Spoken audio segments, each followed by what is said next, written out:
It's happening. Foster Pavilion tonight. Foster Pavilion. It's happening. Finally. This is Locked On Baylor. You are Locked On Baylor, your daily podcast on the Baylor Bears, part of the Locked On Podcast Network, your team every day. Thank you for joining us for another episode of Locked On Baylor. Thank you for sticking with us through to the second day of a new year. And thank you for making it your first listen today and every day. I'm your host, Cam Stuart. I'm bringing you nothing but Baylor Athletics content 5 days a week, sometimes more. We're the only place that is giving you exclusive Baylor podcasts dropped to your device every day that's not coming straight from the university. And we're proud of that. And today we're talking about the grand opening. It's finally here, y'all. The Foster Pavilion tonight. Baylor, Cornell. Let's do this thing. Let's open this thing. I don't care how ready it looks. Let's get out there and play in one of the best home courts in the nation tonight. I'm excited about this, if you can't tell. Now, I did wax poetic about the Ferrell Center almost 2 weeks ago now, when they played their last game there, and we talked with some people who were there on day one of the Ferrell Center, and I waxed poetic about it for a couple of reasons. You know, it is still one of the main facilities for athletics that I got to utilize as a student in my time there. I walked across the stage there, got my degree there. And one of the other reasons why we waxed poetic a little bit was because we were in the context of 1988. Which was great. It was a fantastic facility for that era and for that team. Baylor desperately needed that. It was really one of the first athletic complexes that was actually on campus, which is still odd to think about for me, not only because of all the development that's happened on that side of University Parks on campus, but also just because the room was there. And for some reason, Baylor and Waco were, I guess, on the same page, but not the right page, in that they had these great athletic facilities in Waco that Baylor was using, but it was nowhere close to campus. And this, with the Foster Pavilion, is really going to be the happy medium. Obviously, the project is for Baylor Athletics and for the city of Waco. So there's a kickback to them. There's ways that they're helping in this. And it is close enough to campus that kids can walk to. It's actually closer to a lot of the dorms than the Ferrell Center is. There will need to be some things fixed there to help kids get safely under the bridge and across the underpass of 35 to get there. But it is close. It's walkable. And it is just close to downtown as well, so that the city can really, really use it. And we heard that was going to be the case for McLean Stadium, and that didn't really pan out. I know they did some Easter services there, and they did like 4th of July fireworks outside the stadium, and that was kind of it. The city really didn't utilize it to the point where they're now no longer partnering together. And so I think part of that timing is that they're going to be able to use the Foster, both parties, both Baylor and the city of Waco, to really make this a top tier place. So anyway, that's not the part you care about as much as a fan, right? You want to feel what it's going to be like when you're in there and it's a big basketball game. And I wish I could tell you with the certainty what it's going to feel like, but we haven't seen it yet. But I am so excited to get in there, because everything they did in the planning of this arena should point to being a much better home court advantage for Baylor. I know people bitched and moaned about the reduced capacity. I was, for it, I guess is the right way to put it. I'm okay with it, because we don't sell out the Ferrell Center. And this way you can have every seat taken up, and, you could really create one of the top tier environments in the Big 12 and in college basketball. You could. Then there comes with the caveats, right? I know, and this is unofficial, so I've heard from people that it's going to cut the student section down by about 60%, which is abhorrent if it's true, because those are the people who are actually coming to your games and really making a difference. And I do feel bad for these students that are coming to the Ferrell Center. We talked about it time and time again the last 4 or 5 years. Even when I was a student, when they weren't elite, they were pretty good. But really, since they made this turn to an elite basketball team, that the students have been there, man. The students have showed out. And if you just clipped out the student section for these games, and those students, they bring the energy every night, whether it's a weekday or a weekend, they are there. They are really making a difference. But you look around and it's either the place isn't nearly full, or those who are when they are there, they're telling the people in front of them to sit down. And that's a problem with Baylor fan culture in general. It's not just the Ferrell Center. Believe me. I know a lot of you people will agree with that, all of you listening. But this way, we should be able to highlight the students even better. They're going to be on the floor, basically, not just behind the baskets. Huge step. Huge step. Put the TV cameras on the other side, which I'm guessing that's how they're going to do it, so we can see the student section. That's what Cameron has. That's what Fog Allen doesn't necessarily have that, but you can see the students on TV. And that's something we've been lacking at the Ferrell Center, is they're behind the basket and they're up and you can't see them on TV. The other thing that was lacking that doesn't just get a quick fix from a new arena is kind of what I hinted at before, of alumni and Baylor fans don't show up enough for basketball. They don't. And that is a cultural problem. It is. And it's a problem, whether it be just Baylor fan culture or Baylor's connection to Waco, or it's all an issue. I know the alumni live primarily in Austin and Dallas and Houston and San Antonio.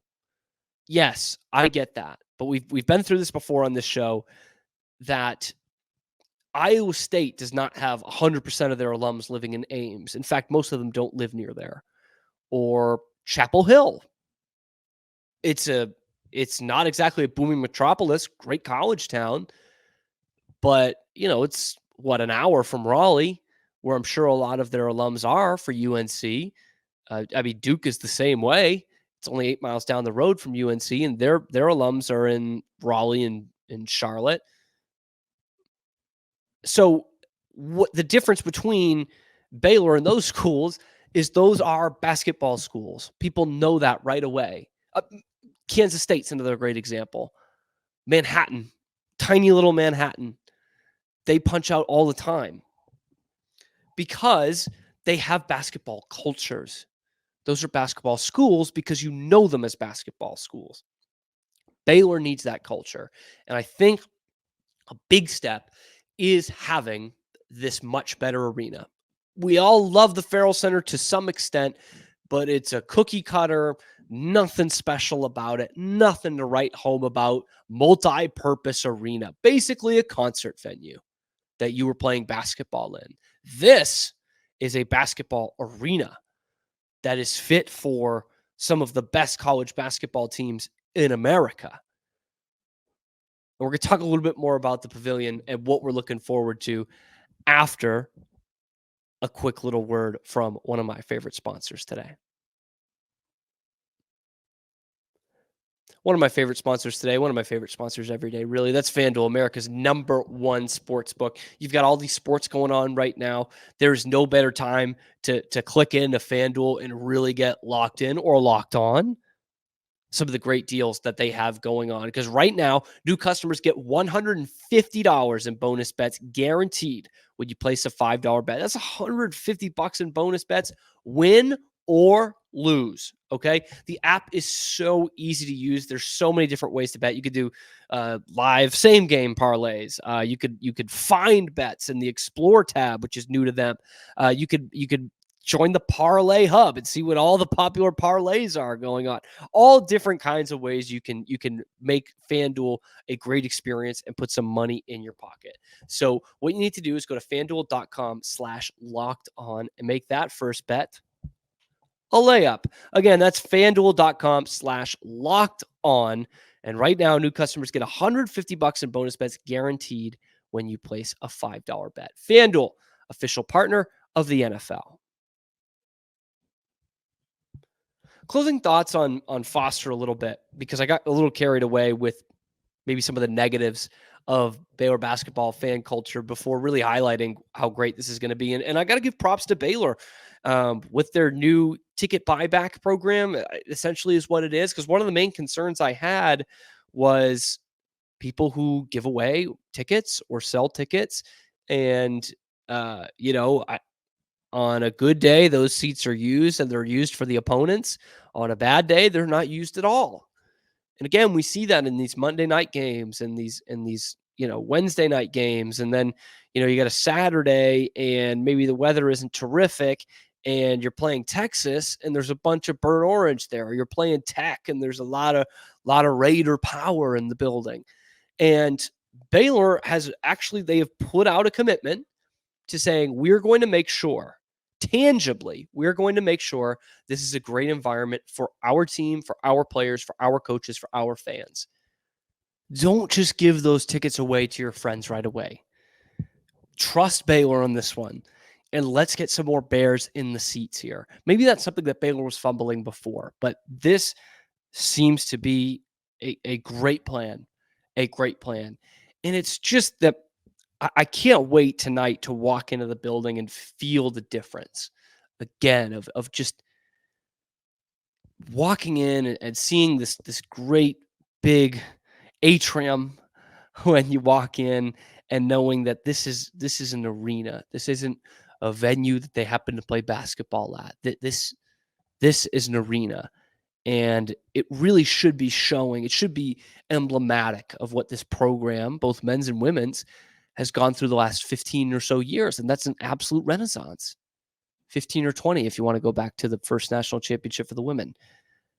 A renaissance. Like this is one of the best men's and women's college basketball programs in the entire country. Like top 3. Let's start showing it. That's what we're going to have with the Foster Pavilion. And I can't wait. And we know we have an exciting women's team coming into play there tomorrow, January the 3rd. And the men tonight, we're not going to learn too much positive tonight, but I wanted to kind of touch base with kind of how this season has been. Because I was a little emotional the last time I talked to you guys about Baylor men's basketball. In fact, the last 2 times, post Duke and post Michigan State, with a little bit of confidence mixed in there going in against Duke. But Baylor is too good a basketball program at this point to be talking about moral victories. They are. And I said this after the Duke game. I think in the long run, that is going to help them, sure, because they're going to learn things. Absolutely. National championship ain't won in December. There's no Final Fours in December. Okay? But that said, I want us to start measuring Baylor against some of the top college basketball programs in the nation. Like Arizona is definitely a better team than Duke, but Duke was pissed when they lost to them. Or I used the example of Kansas going up to Bloomington to play IU in Assembly Hall, and they're down most of the game. And even if they lose that game, they're not saying, hey, well, we had to play Indiana on the road. Look at the national championship banners. No, they don't say that. In fact, they came back and they won because they're Kansas. And the expectations of a program like that are supposed to be the same as what Baylor said in their hype video and before the first game of the season. Any place, any time, anybody, something to that effect. Anybody, anytime, anywhere, whatever it is. We'll take all comers. We don't care where you play it. We don't care if you play it on the moon. We're going to come with our best effort, and we're going to beat you because we're a basketball school. Baylor across the chest. And there still isn't that kind of cutthroatness amongst Baylor fans. This team is very good, this men's basketball team. Very good. But yeah, I thought some of the kinks would have been worked out by now. The big one being the play of Ray J. Dennis down the stretches of games. I really like Ray J. Dennis. I really do, and I think he is so close. He is so close to being all Big 12, all American kind of point guard. I really do. But I think there are some times where it's the second half. Baylor needs some big possessions. They need some good looks offensively. And he thinks it's the MAC or the Mountain West where he played before. And it's not. The competition that Baylor is playing versus what Toledo and Boise State were playing, it's a cut above, man. Especially, Ray J, when we go into this Big 12 gauntlet. You've just got to calm down. You just can't be throwing the ball all over the place. You have got 4 other guys on the court there with you, and they are all pretty darn good, man. Pretty darn good. It is wild to think that, yes, there have been some big hiccups here or early in the season, and so little of the problem are the 2 freshmen that are playing so much. Jacoby Walters did not have a good defensive game against Duke, but overall, he and Yves Missi have been excellent. Excellent. They look like seniors out there most of the time. And so obviously the defense can afford to get a little bit better, but it is better than last year, which sometimes I forget that. It's better. The team is much more sustainable than last year. These are small mistakes compared to last season. Last season, you had a center who couldn't give you anything offensively, and from big parts of the season couldn't give you much defensively either. Last year, you didn't have a true floor general point guard, pass first point guard. You had 2 great scorers in the backcourt. 3, LJ Cryer as well, with Keontae and Adam Flagler. 3 great scorers back there, but you didn't have the facilitator. You didn't have the floor general. I think you have that in Ray J. Dennis. I do. Again, I've said it time and time again. I think he's a little bit more polished even than a James Akinjo. I think he's a better scorer than James Akinjo. James Akinjo was an All-American here at Baylor. So there are some things that need to be cleaned up, but overall, it's minor things and fixable things. They're shooting the 3 at a high volume, but they're really good at it. They defend on the perimeter overall very well. They didn't against Michigan State, but overall they defend out there pretty well. I think Jaden Nunn needs to give you a little bit more offensively. Nothing earth-shattering, but he needs to give you a little bit more offensively. If those things get ironed out, this is still a national championship caliber team. Absolutely. And you're not going to learn much from them tonight against Cornell. If Jaden Nunn has 25 points and, Ray J. Dennis has 10 assists and no turnovers, that's great. And Cornell's actually a pretty solid mid-major team. But let's start judging that stuff next week when they play in the Big 12 or Saturday or whatever the first game is. Start judging it then. That's when you'll see the real version of this Baylor team is when they face some of the best competition in America, because that's the standard that Baylor fans and the Baylor program needs to hold themselves to. Anyway, I think they'll beat Cornell. If that's anything you're interested in, fans, I think they will beat Cornell. And I know I'm a day late on this, but it's for the whole year. So I thought, you know what, Cam, go ahead and do it anyway. I'm going to do some New Year's resolutions, but not for me. Not for me, for Baylor Athletics. And so I wanted to do this in kind of a cheeky way, things that might actually be a New Year's resolution for you or me, but put it in Baylor Athletics terms. So we did the year in review. Now it's time to look ahead, 2024, what the resolutions are going to be for Baylor Athletics to make this a better show, to make us all a little bit happier, and to bring Baylor back to the heights it was at as an athletic program not all that long ago. Let's start with basketball, because that's been kind of the topic of the day.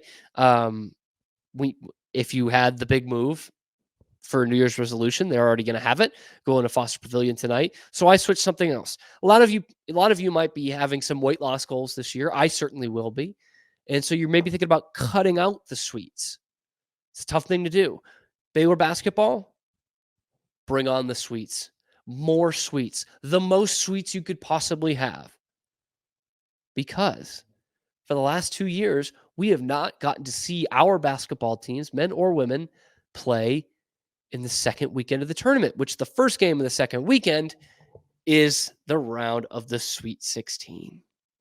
So bring on the sweets. We need to get to this next level again. We know that these programs are Final Four caliber, national championship caliber, but the last 2 years you have not done that. So it's put up or shut up time. If it's the same song and dance this year and both those teams are out by the end of the first weekend of the college basketball tournament, which I just really doubt, but if they are, then we're talking about scrubby little Baylor. They're just back in their place. Maybe they can get some 5 stars now, but they can't put it together. And for the women, it will be, good. They had some nice wins, and it's just not Kim Mulkey's program. It's not Kim Mulkey's team. They're never going to be the same again. You ran off a Hall of Fame head coach, and that's just what we're going to hear. It's going to be the same old line we're going to hear over and over. But except this year, if it happens 3 years in a row, it's going to be really tough to push back against as a Baylor fan, especially one like me who thinks that's not the case and that they are over that hump. The proof will be in the pudding. Pudding, sweet, sometimes more sweets for Baylor basketball. Okay, let's look at Baylor baseball. Travel the globe. Go everywhere. Travel the globe. Okay, I am pretty intentional on the word globe. Globe Life Field is where the Big 12 tournament is played now, instead of Chickasaw Bricktown Ballpark in Oklahoma City. So what I mean by go see the globe is go to Globe Life Field and participate in that tournament. Baylor was the only one who did not make it last year. 9 of the 10 teams went or go, but it's more than 10 teams now. And there are some bad baseball programs coming in, if I might say frankly. And there was some good young talent on the team last year. I am a big Mitch Thompson believer. They're not going to, I don't expect them to be an NCAA tournament team. They're not going to win any kind of championships, I don't think. But let's not be left at home again. Let's have a seat at the table in the Big 12 Conference Tournament, huh? Let's start there. Maybe you'll shock someone, win a couple of series. I don't know that they won one in the Big 12 last year. Win some series. Actually, that's a joke. They were the first ones to win a Big 12 series last year. And just keep using these incremental improvements to build upon that program again. So it's a simple one. Just don't be really, really bad. Go to the Big 12 tournament. That's a big, tangible, good first step for this program with all the crap that it's been through the last 2 years, and what that entails when you have to get a new baseball coach, more so than most other sports. And then football. Finally, there's a lot of different ways I can go with this. There's a lot of things that Baylor football could do to get better. Okay, you could branch out and meet some more people, as in more recruits here in Central Texas. Or what I've gone with is practice what you preach. And I'm going to put emphasis on the word practice. This has some Olympics here. Okay, stick with me here. Some gymnastics, I should say. So all week or all year, we heard every week after the game how good a week of practice the Baylor Bears had. Did not have a bad week of practice all year long. Probably not even a bad day of practice. Never, not once. And yet they went 3-9. So what you're preaching to me, Dave Aranda, is that you've got the dudes here. They're committed. They're practicing really hard. It's not like they've checked out. Okay? That's what you're preaching. I want what's happening in practice to happen in practice, as in when you take the field on Saturday. Practicing what you're telling me, showing me what you're telling me, using practice as a synonym for show here. Show me that you guys are practicing hard and well, because we didn't see that really at any point this year. There was nothing we could point to and been like, yeah, he was right. These guys left it all out there. Not really. UCF game, sure. West Virginia game, they showed a great effort. Yeah. But for the most part, this was more than any other year in recent memory, we have had to question the team's effort on the field. A recent memory that does include in 2020 when 2 of your running backs quit the team after a game. Tristan Ebner and John Lovett. Now, obviously, Ebner came back, but even in a year where that happened, this is still the one where we question the effort on this team. And so if it is great practice, if they are executing and they are putting together a good game plan and they are playing really hard, let's see that on the field this year on Saturdays, please. Please. I wish I could sit here and say, even if they're 5-7, but they're playing really hard, that's an improvement. No, I know you guys are in a tough situation, but tough. You guys buried that for you. I think to get positivity on your side, you'd need to have a winning record, but even that might not save your head coach. So that's the start. All of these things are supposed to be these resolutions are supposed to be like trickle down effects, right? Get past the Sweet 16 or get to the Sweet 16. Whatever happens from there, awesome. Great. We do want to take that next step. We want to be Final Four, but first we got to get to the Sweet 16. Or, we want baseball back in Omaha sometime soon.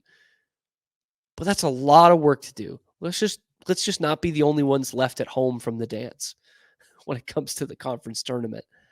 And then for football, we want to see you competing for Big 12 championships again. We do. And hopefully that's not that far away. But it starts with showing that real effort on game days and that execution on game days and that explosiveness on game days that we hear about every week that's happening in practice. That's where it starts. Those are the New Year's resolutions for Baylor Athletics. Tell me what you think. What do these athletic programs really need to resolve, work on in the year 2024? Thank you for making it your first listen today and every day here at Locked On Baylor. We are going to have a recap of the men's basketball game against Cornell and the Foster Pavilion opening thoughts and look ahead at the women's first matchup there. We'll have that on the episode tomorrow. Thank you for following us in to another year. It's 2024, and this is Locked On Baylor.